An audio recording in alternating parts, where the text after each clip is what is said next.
नमस्कार साथियों, मैं दीपक कुमार केमिस्ट्री गुरु ऑनलाइन क्लासेज में आपका स्वागत करता हूं। दोस्तों, अपन ने लास्ट क्लास में डाई हैलाइड के बारे में पढ़ा था, डाई हैलोजन व्युत्पन्न। इस पार्ट में दोस्तों अपन पढ़ने वाले हैं ट्राई हैलोजन व्युत्पन्न, और इस ट्राई हैलोजन व्युत्पन्न को बोलते हैं सामान्यतया दोस्तों हैलोफॉर्म। लेकिन इस ट्राई हैलोफॉर्म में एक कंडीशन है। जो हैलोफॉर्म मैंने बनाया है इसके लिए एक कंडीशन है कि अगर एक कार्बन है और उसके ऊपर 3 हैलोजन समूह लगे हुए हैं तो ही इस ट्राई हैलोजन को व्युत्पन्न जो बनेगा उसे अपन हैलोफॉर्म कहेंगे। तो मेथेन के ट्राई हैलो व्युत्पन्न को क्या कहते हैं दोस्तों? हैलोफॉर्म कहते हैं। जो जिन विधि के द्वारा इसका निर्माण कहते हैं उन्हें हैलोफॉर्म अभिक्रिया कहते हैं। तो मैं लिख देता हूं, जिन विधियों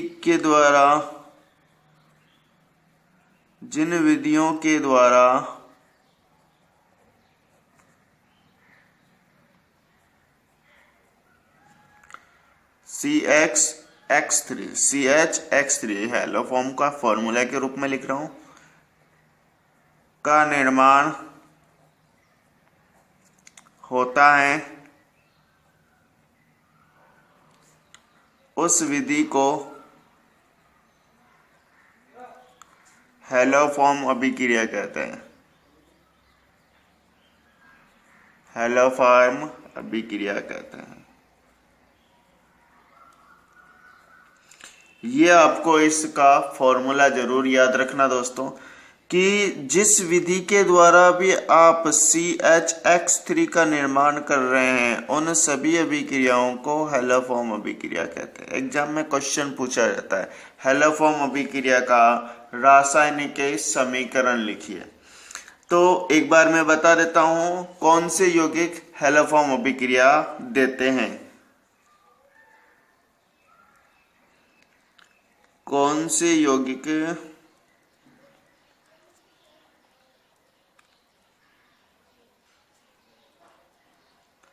हैलोफॉर्म अभिक्रिया देंगे? तो इसके लिए भी आपको याद रखना है, यौगिक का चुनाव करना है। तो एक तो देता है दोस्तों एल्डिहाइड, दूसरा देता है कीटोन, और तीसरे नंबर पे देता है अल्कोहल। ये जो अभिक्रिया है इसमें ये वाले जो यौगिक है ये आपके हैलोफॉर्म अभिक्रिया देते हैं, चाहे एल्डिहाइड हो अथवा कीटोन हो अथवा अल्कोहल है, ये जो यौगिक है हैलोफॉर्म अभिक्रिया देंगे। देखिए किस तरह से देता है। एल्डिहाइड में कौन देता है? तो केवल एसिटाल्डिहाइड, एसिटाल्डिहाइड बोलो या IUPAC में बोलो एथेनॉल। एथेनॉल के अलावा कोई भी एल्डिहाइड आपको हैलोफॉर्म अभिक्रिया नहीं देगा। और कोई दे सकता है तो मैं लिख सकता हूं एथेनॉल के हैलोजन व्युत्पन्न।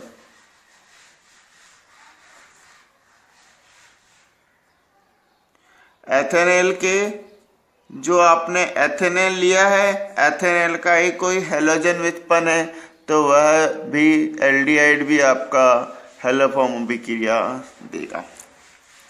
कीटोन और अल्कोहल की बात करें तो जब OH या O की स्थिति, जब OH और O की स्थिति कितनी हो? 2 हो, स्थिति 2 हो।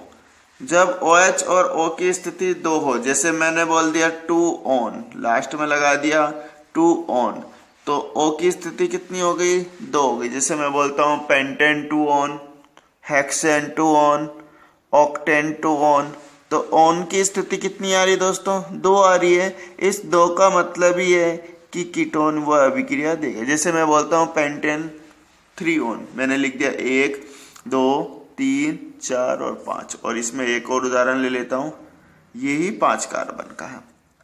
दोनों में एक अंतर कर देते हैं, यहाँ इसका डबल बॉन्ड यहाँ और इसमें डबल बॉन्ड मैंने के साथ ऑक्सीजन लगा दिया।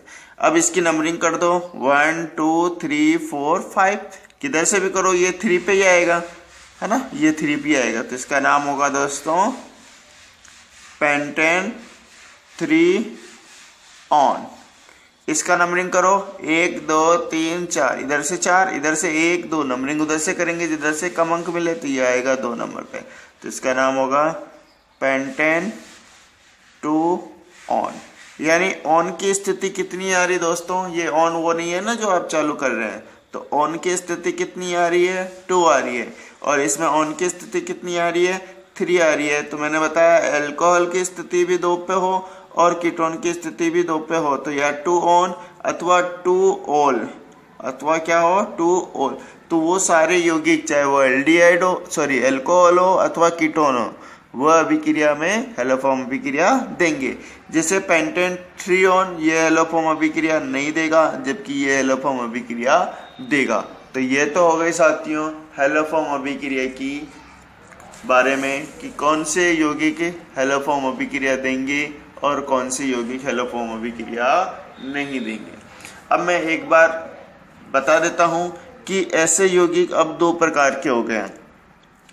तो 2 प्रकार के यौगिक कौन से हैं, एक तो मैंने लिख दिया CH3COH और एक मैंने लिख दिया CH3C+O। यहाँ R भी हो सकता है, यहाँ R और H भी हो सकता है, दोनों जगह R और H हो सकते हैं। यहाँ H भी हो सकता है और R भी हो सकता है। यानी जो ब्लू पेन से लिखे हैं वो ग्रुप समूह चेंजेबल है।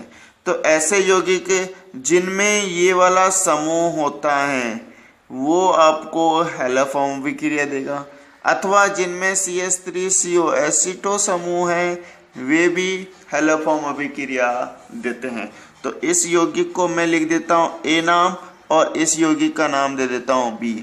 याद रखना A का ऑक्सीकरण करवाते हैं, ए का क्या करवाते हैं दोस्तों, ऑक्सीकरण करवाते हैं। ए का ऑक्सीकरण होता है तो बी बनता है, और बी का करवा देते हैं अपचयन, अपचयन करवा देते हैं तो ए बनता है। ये आपको याद रखनी है।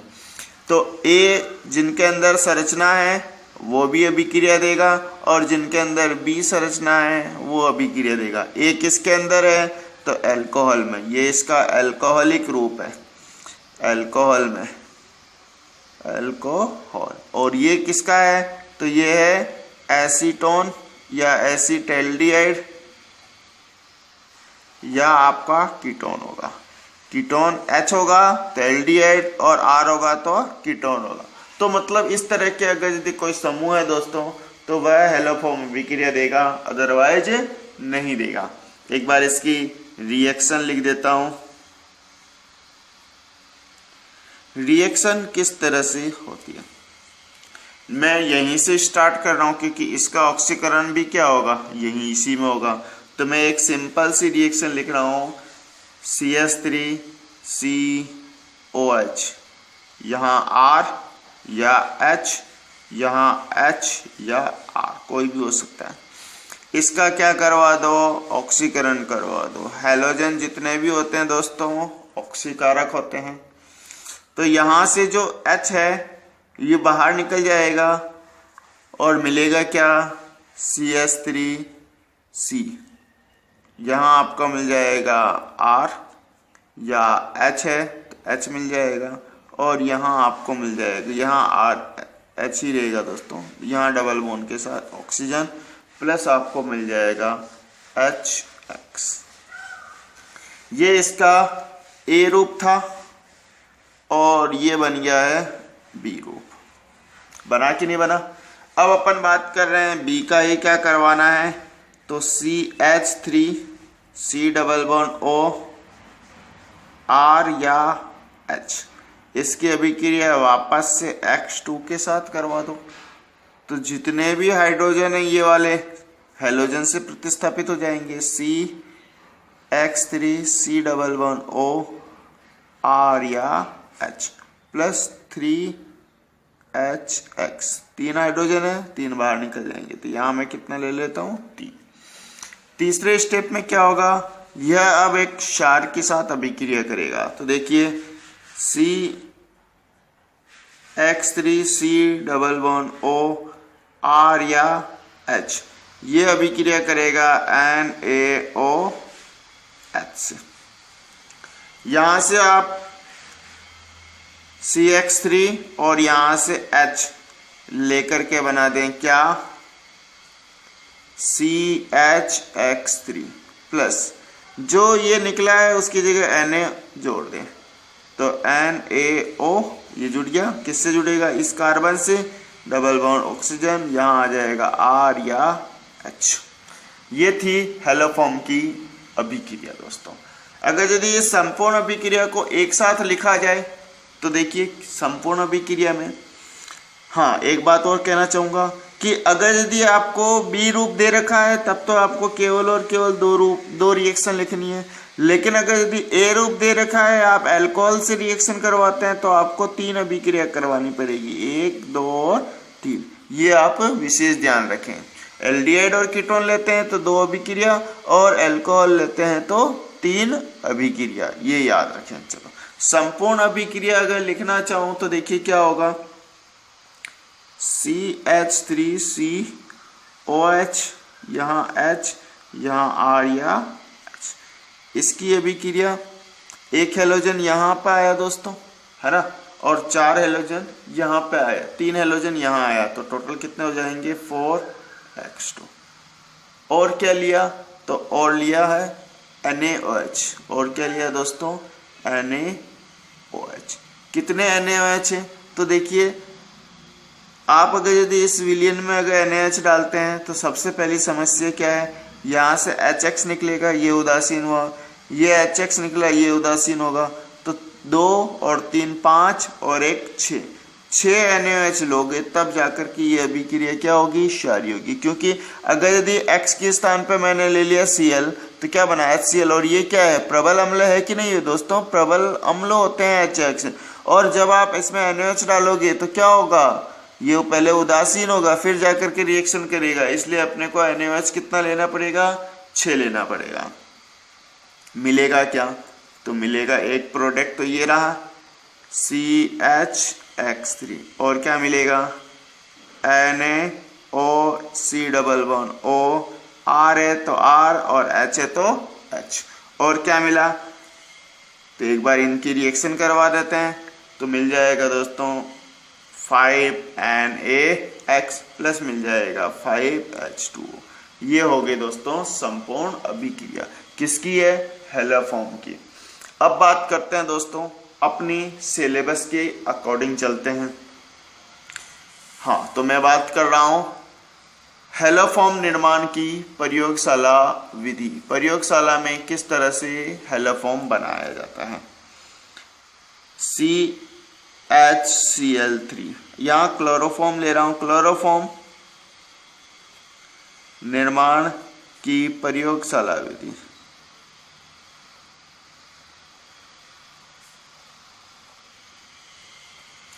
प्रयोगशाला में क्लोरोफॉर्म कैसे बनता है, तो सबसे पहले बात कर रहा हूं प्रयोगशाला में एक राउंड बॉटम फ्लास्क लेते हैं दोस्तों। इस राउंड बॉटम फ्लास्क में आप एक बार इस डायग्राम को समझें, एक राउंड बॉटम फ्लास्क है, इस राउंड बॉटम फ्लास्क में विरंजक चूर्ण ले लेते हैं। क्या ले लेते हैं, विरंजक चूर्ण CaOCl2, प्लस ले लेते हैं H2O, और प्लस ले लेते हैं एथेनॉल। इनका अनुपात भी आप याद रखें, जो इनका अनुपात होता है, अगर यदि ये 1 अनुपात में है तो यह 4 अनुपात में होगा और ये 8 अनुपात में होगा। अगर ये एथेनॉल 1 ग्राम है तो विरंजक चूर्ण 4 ग्राम होगा, और आपका पानी जो होगा वो 8 ग्राम होगा। जनरली अपन जो एथेनॉल लेते हैं वो अगर यदि 25 ग्राम ले लिया तो एथेनॉल हाँ एथेनॉल 25 ले लिया, तो विरंजक चूर्ण कितने हो जाएगा 100 ग्राम, और एथेनॉल जल कितना हो जाएगा 200 ग्राम। इन तीनों को क्या कर लेते हैं, इस पात्र में मिक्स कर लेते हैं दोस्तों। इसे क्या कर लेते हैं, इसमें गर्म करना स्टार्ट कर देते हैं। इसे बोलते हैं बालो उष्मक। बालो उष्मक पर इसे गर्म कर देते हैं। इसमें जब ये गर्म होगी तो इसमें से वाष्प निकलेगी। इस वाष्प को संघनित्र लगा करके इसे ठंडा कर लेते हैं। ये आपका संघनित्र रहता है।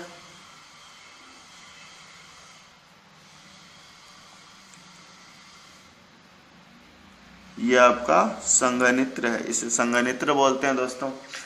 इस संघनित्र के बाद में जो ये ठंडा होकर के आएगा, इसमें आपका क्लोरोफॉर्म इकट्ठा हो जाएगा और इसे एक पात्र में इकट्ठा कर लेते हैं। क्लोरोफॉर्म नीचे की सतह पर रहेगी CHCl3 और ऊपर की सतह पर पानी रहेगा। ऊपर की सतह पर क्या रहेगा, पानी। क्लोरोफॉर्म भारी होता है पानी की तुलना में, और ये गिरे नहीं तो इसके लिए अपन यहाँ स्टैंड वगैरह जरूर लगाते हैं दोस्तों, लेकिन अपने लिए वो अभी कोई काम का नहीं है क्योंकि अपन शॉर्टकट में इसका अध्ययन कर रहे हैं। क्योंकि अभी अच्छे से डायग्राम बनाऊंगा बहुत टाइम लग जाएगा। अब देखिए दोस्तों ये रिएक्शन किस तरह से चलता है। पहले आप डायग्राम समझ में आ गया कि एथेनॉल 25 ml,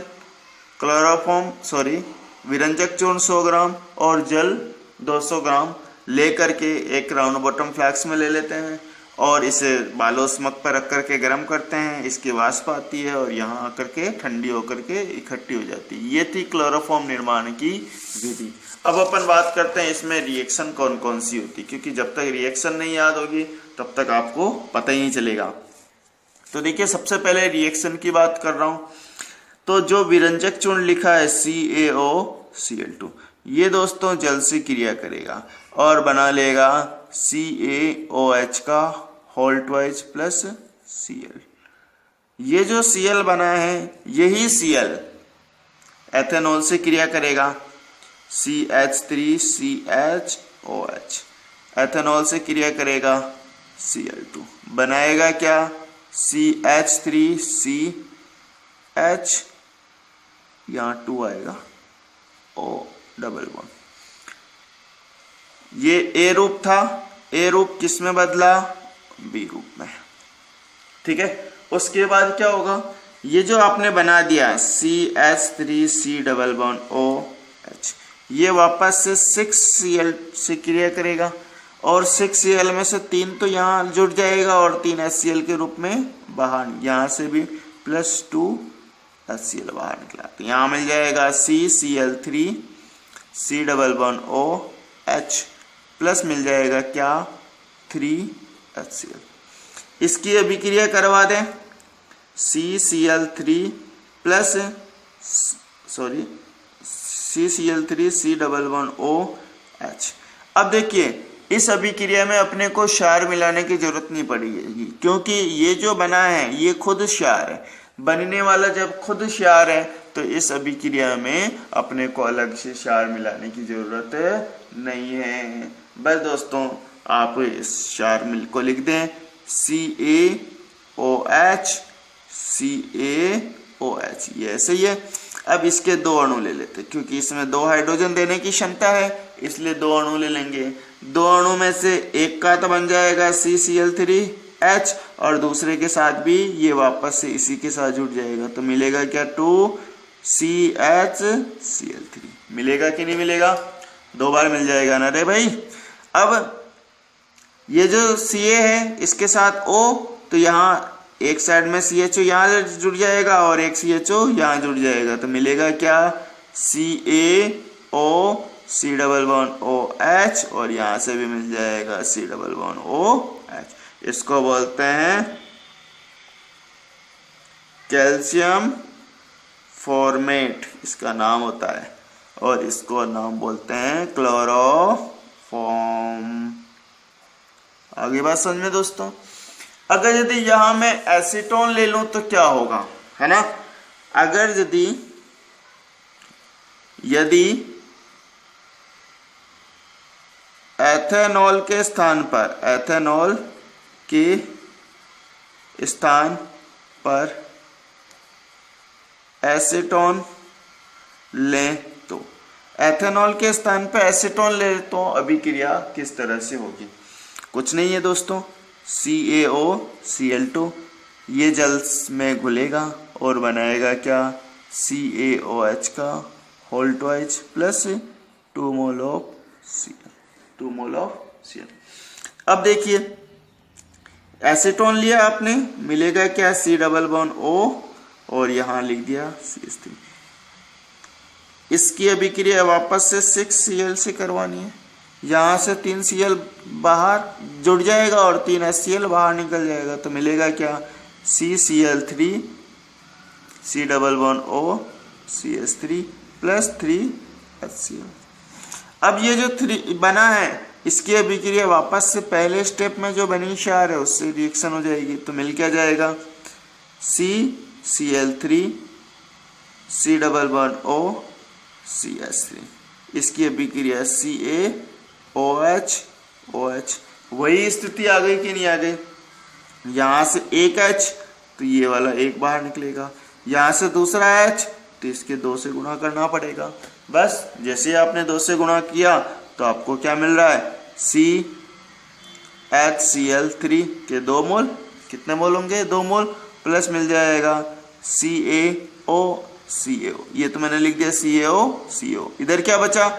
इधर बचा C double bond O CH3, बस इधर लिख दो C double bond O CH3। पहले CHO बच रहा था, CHO लिखा था, यहाँ पे क्या बन रहा है? CH3 C double bond O CH3। इसको बोलते हैं कैल्शियम एसीटेट, और ये तो है क्लोरोफॉर्म। ये थी दोस्तों प्रयोगशाला निर्माण की विधि की, प्रयोगशाला में क्लोरोफॉर्म किस तरह से बनाते हैं। इसके बाद में बात करते हैं और कौन सी विधि है।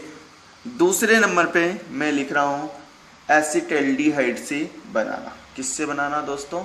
एसिटल्डिहाइड से, या क्लोरेल से बना लेते हैं क्योंकि यही दोनों एक ही है। CH3 से CH3 CHO से बनाओ या CCl3 CHO से बनाओ।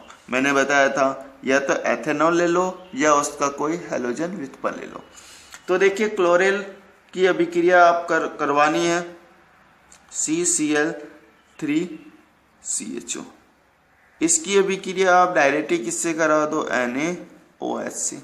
तो जैसे आप NaOH से रिएक्शन करवाते हो, ये आपका H और ये आपका क्लोरोफॉर्म की कंडीशन में बाहर निकल जाएगा और बनेगा क्या?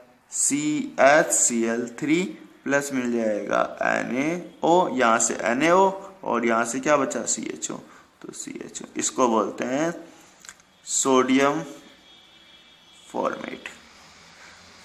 कोई भी क्षार से साथ अभिक्रिया हो सकती है दोस्तों। अब अपन बात करते हैं तीसरे नंबर की अभिक्रिया की ओर।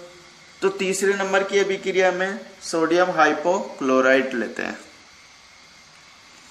सोडियम हाइपोक्लोराइट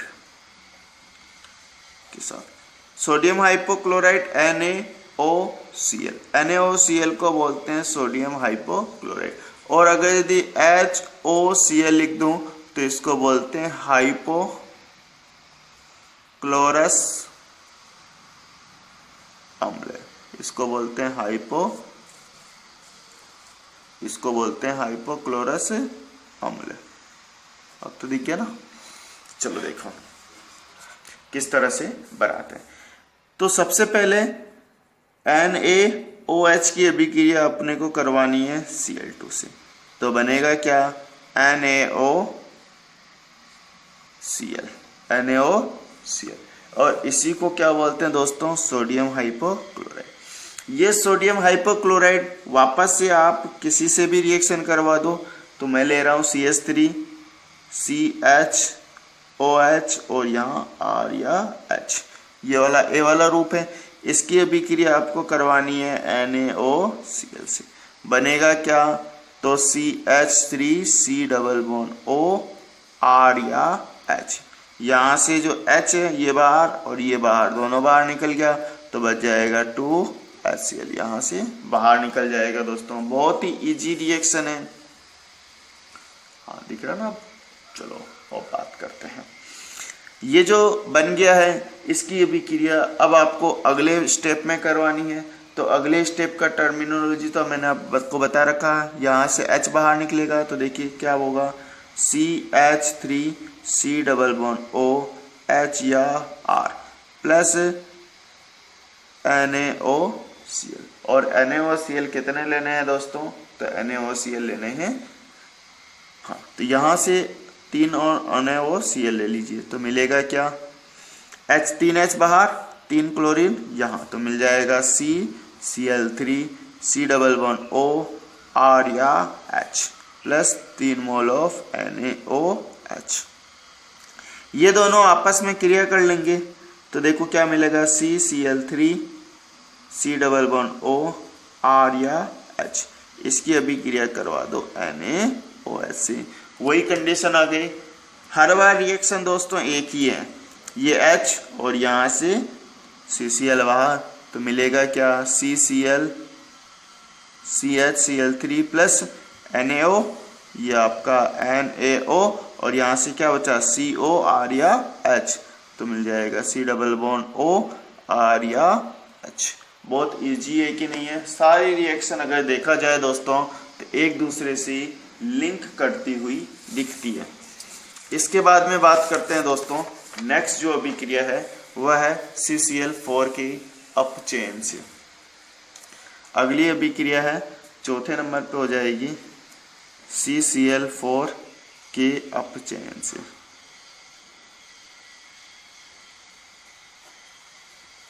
देखिए कार्बन टेट्राक्लोराइड CCl4 की अभिक्रिया 2H से करवाते हैं। अपचयन करवाना है तो आयरन प्लस H2O ले लो।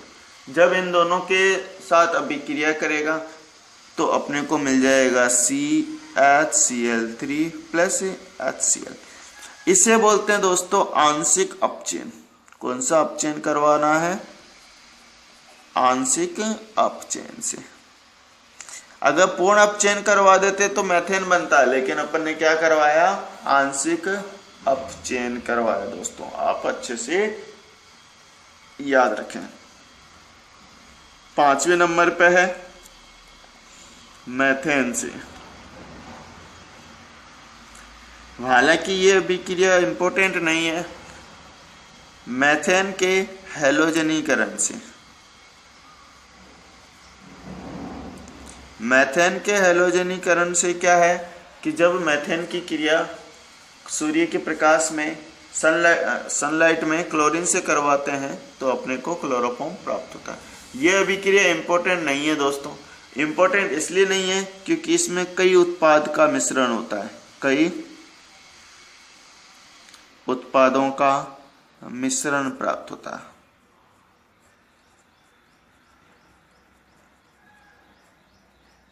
और कई उत्पादों का मिश्रण प्राप्त होता है, इसलिए वे स्थान जहां शुद्ध क्लोरोफॉर्म की आवश्यकता नहीं होती है उस जगह पर अपन इसके लिए काम में लिया जाता है।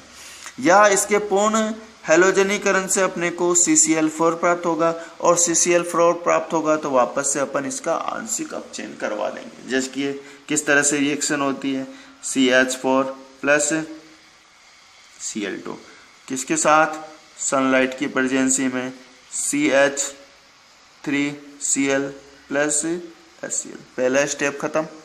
दूसरे स्टेप में क्या होगा, CH3Cl प्लस वापस से Cl2 के साथ रिएक्शन करेगा, सनलाइट की ही प्रेजेंसी में होगी, CH2Cl2 प्लस HCl। एक एक हाइड्रोजन निकालते जाना है, उसके साथ क्लोरीन जोड़ता जाना। देखिए CH2Cl2 प्लस Cl2 सनलाइट की प्रेजेंसी में ही होगी तो बनेगा CHCl3 प्लस HCl। और लास्ट स्टेप में CHCl3 प्लस Cl2 सनलाइट की प्रेजेंसी में ही होगी तो रिएक्शन हो जाएगा CCl4 प्लस HCl। आगे रिएक्शन नहीं होगी। तो इस अभिक्रिया में अपने को क्या क्या मिल गया, तो अपने को मिल गया है दोस्तों कई उत्पाद मिश्रण, हाँ एक बार यही लिख देता हूँ उत्पाद कौन कौन से बन रहे हैं। तो एक तो मिल रहा है CH3Cl, और क्या मिल रहा है CH2Cl2, और क्या मिल रहा है तो CHCl3, और क्या मिल रहा है तो CCl4। ये 4 उत्पाद मिल रहे हैं, क्या नहीं मिल रहे हैं। इन 4 उत्पादों का क्या करवा लेते हैं, प्रभाजी आसवन। क्या करवाते हैं, प्रभाजी आसवन। और प्रभाजी आसवन करने पर अपने को सभी उत्पाद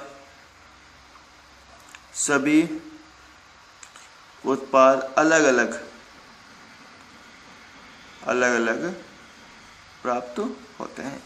और ये जो प्राप्त होते हैं सारे उत्पाद अलग अलग, इसलिए अब देखिए क्या क्या अपन ने मेथेन लिया और क्लोरीन लिया, सूर्य के प्रकाश में रख दिया, तो खर्चा कुछ भी नहीं हुआ, खर्चा केवल प्रभाजी आसवन करने में हुआ। इसलिए ये CHCl3 निर्माण की